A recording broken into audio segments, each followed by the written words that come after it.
Unfortunately, I have here a speech, not opening remark, but I try to be a little bit shorter.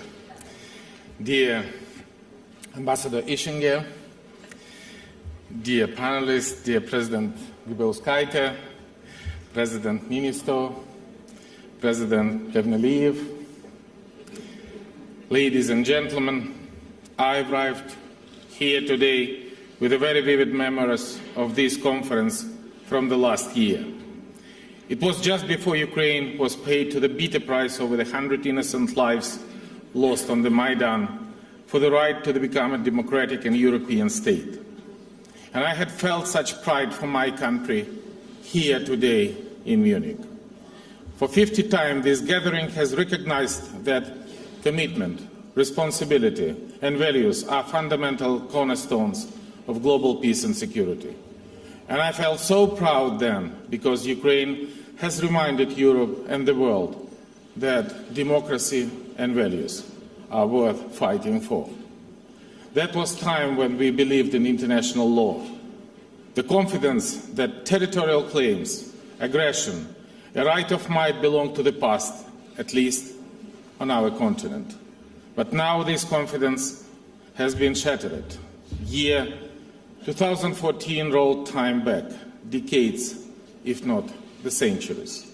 Our neighbor has breached international law and annexed part of our territory. Today, a formerly strategic partner is waging a hybrid war against sovereign state and co-founder of the United Nations.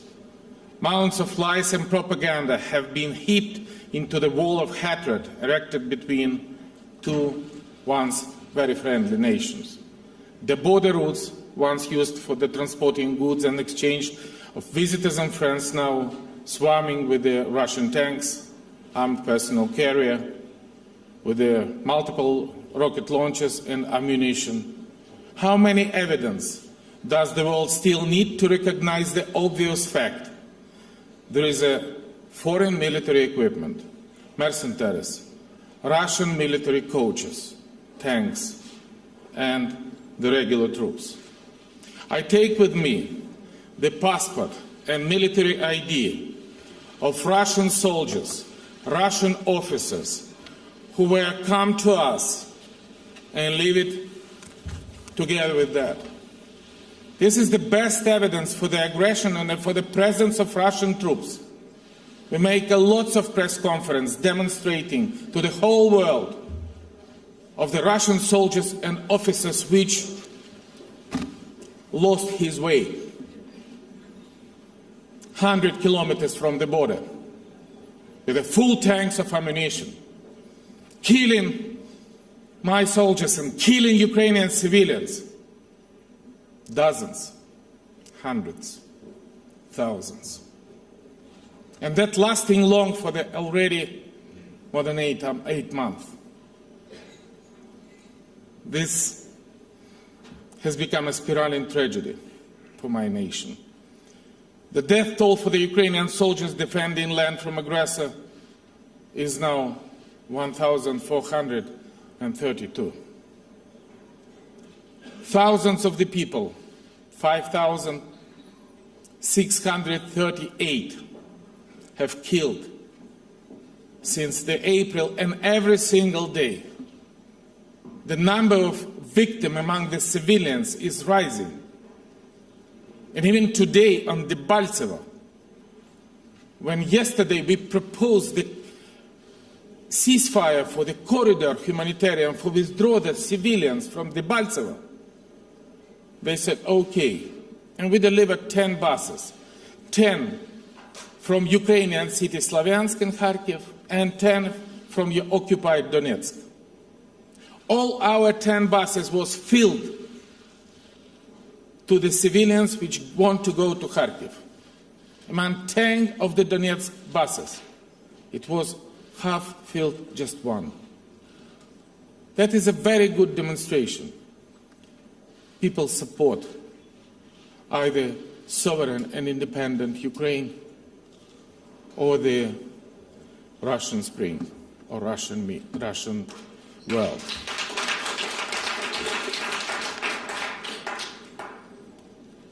Hundreds and thousands of civilians have become innocent victims of terrorist financed, trained, equipped by Russia.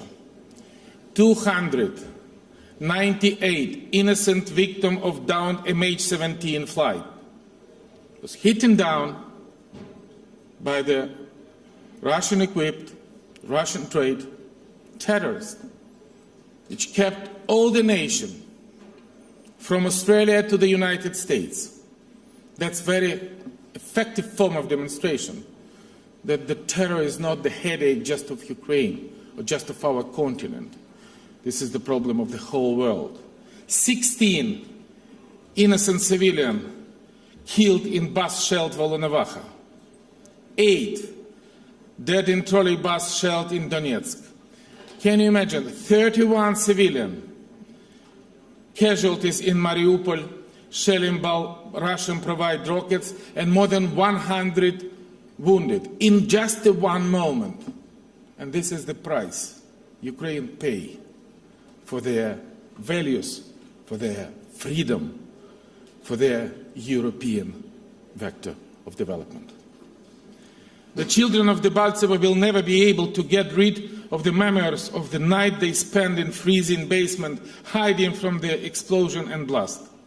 1 million internally displaced persons, 1 million, have escaped from the horrors of the war. 1 million to the free part of Ukraine, and only 70,000 to the Russia. Very easy to compare. I would like to thank our international partners and all of you for your humanitarian support helping these people to start life from the new slate. Nadia Savchenko, a pilot of Ukrainian Air Force, the captain of my army, has spent 237 days in a Russian prison where she was just taken from my territory just for the fact that she defended their own land as an officer of my troops. And today is the 57th day of her hunger strike against her illegal abduction and imprisonment. And this is highly reminiscent to the Soviet repressive machine now applied to break the courage of Ukrainian woman and an officer of Ukrainian Air Force. And we say free Nadia, but we mean that every single Ukrainian who was captured and tortured just for defending their own land must be released. The war exhausts Ukraine daily, affecting the lives of its citizens, and we have lost 20% of our industrial output. 10% from these 20 are physically destroyed, are in ruins because of the Russian attack. The fighting in Donbass threatens a technological disaster on a global scale because one of the biggest nuclear power plants in Europe, Energodar, is just, can you imagine, 280 kilometers from Mariupol. Your Excellencies, this aggression against Ukraine has opened Pandora box for the international security. And it must be clear that there is no temporary solution. This conflict must be resolved, not frozen. It is now clear that if Ukraine does not succeed in restoring peace and territorial integrity, the revision of the borders, spread of the terrorism, humanitarian and technological disaster flexing in nuclear muscle will continue. And it is a pleasure to share this panel with all my friends, presidents of the country which are Ukrainian partners. And today in Ukraine we have to fight our independence and our freedom.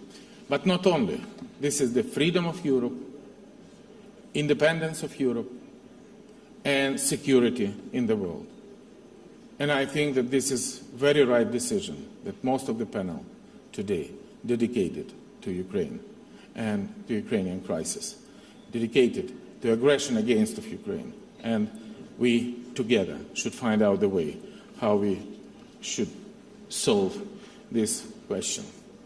I am a president of peace. I am not the president of war. And my very first step in the position of the president was unilateral ceasefire and my peace plan. Based on my peace plan, while we were together in Wales on the NATO summit, we signed up Minsk Protocol and Minsk Memorandum. Very simple things. Immediate ceasefire, release all the hostages, close internationally recognized Ukrainian border, withdraw all the foreign troops from my territory. Very simple democratic mechanism. Free and fair local election under Ukrainian legislation and under observation of the international monitor. There is no any other ways how to represent the people of Donbass in the democratic and free country. But that's not, don't like our opponent. And I am sure that only Minsk Memorandum and Minsk Protocol, only globally recognized Minsk Agreement can be the way how to stabilize the situation in Ukraine.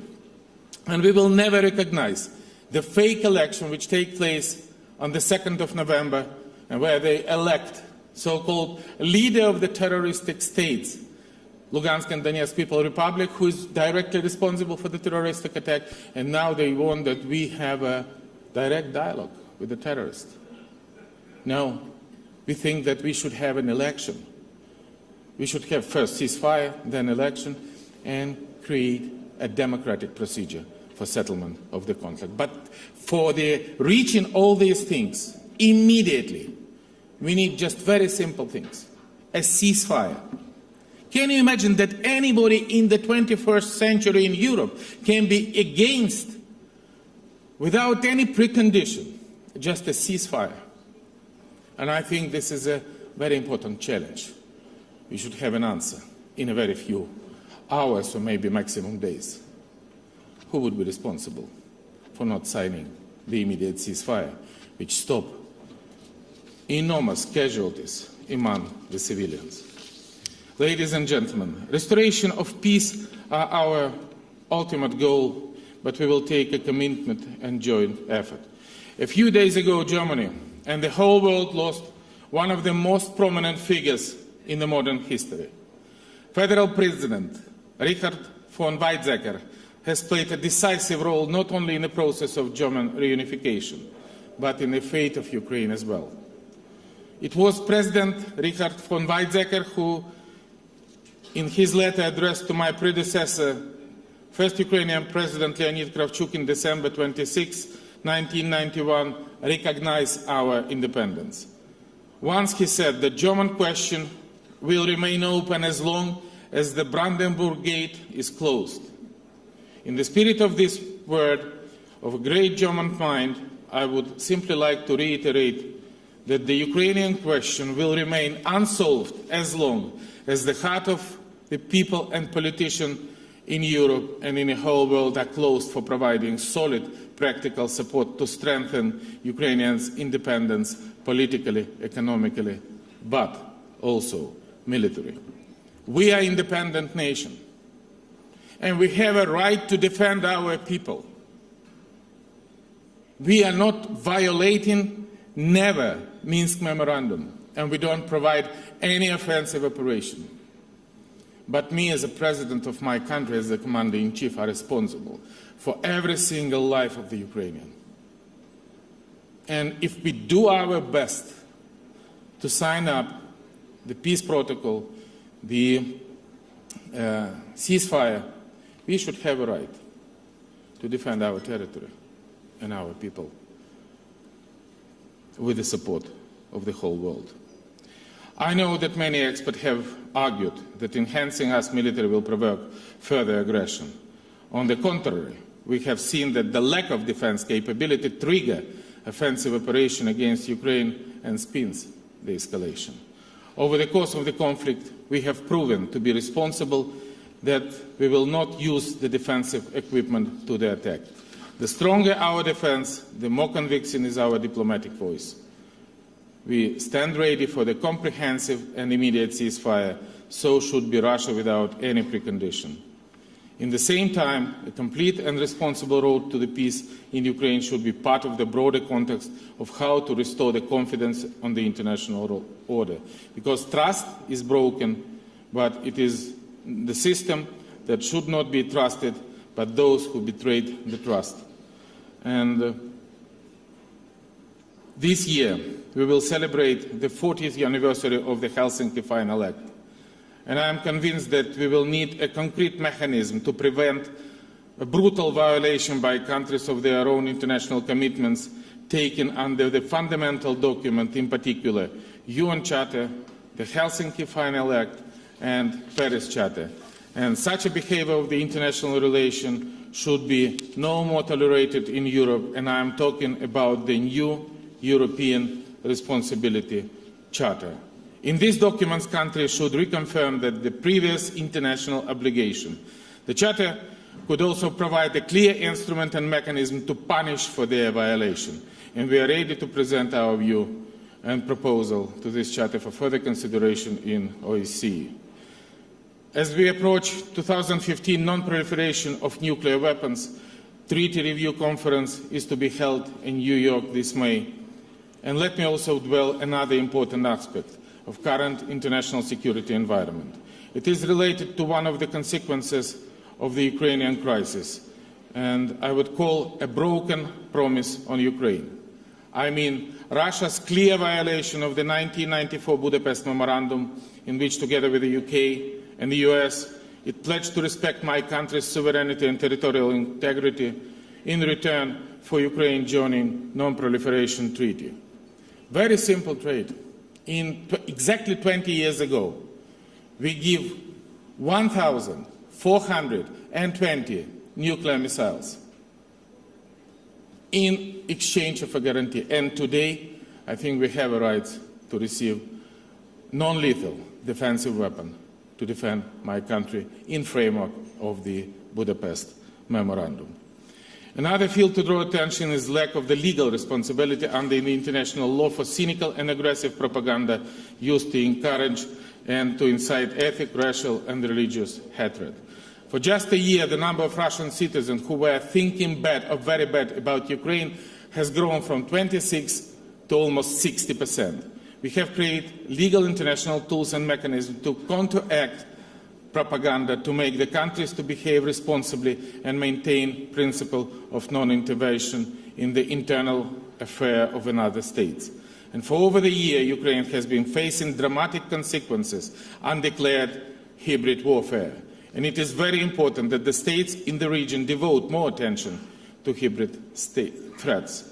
Because now not only our countries, but Romania, Bulgaria, Lithuania, and any other state neighboring Russia, on the border we have a very strange military exercise. We need a clear strategic concept with a wide-range response instrument to tackle this complex problem and to enhance responsibility for applying hybrid war tactics. Ladies and gentlemen, in a few days, the March of Unity and Peace will take place in Kiev to commemorate the Maidan heroes. The event takes place exactly 1 year ago. To pay a tribute to those who perished a struggle for freedom on their land, we pray for those who are still fighting. Remembering the most dramatic days of the Maidan, I hope that the most difficult time of Donbass bloodshed is over. I am an optimist. And we will come out again to demonstrate that Ukraine is united and in a strive for peace and transformation. And we will still have a lot of work to do to change my country. We look forward to Riga EU Eastern Partnership Summit, where we should no longer talk about the war or sanction. I want to meet our European partners to finally talk about how we cooperate in strengthening peace, how we interact in support of reform of Ukraine, how we can introduce the visa-free regime for the Ukrainian people, and how we honor the goals and fulfill the dreams of the Ukrainian people to entering European community. Thank you, and Slava Ukraini!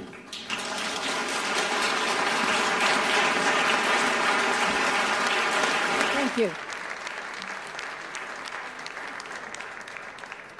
Mr. President, thank you for that.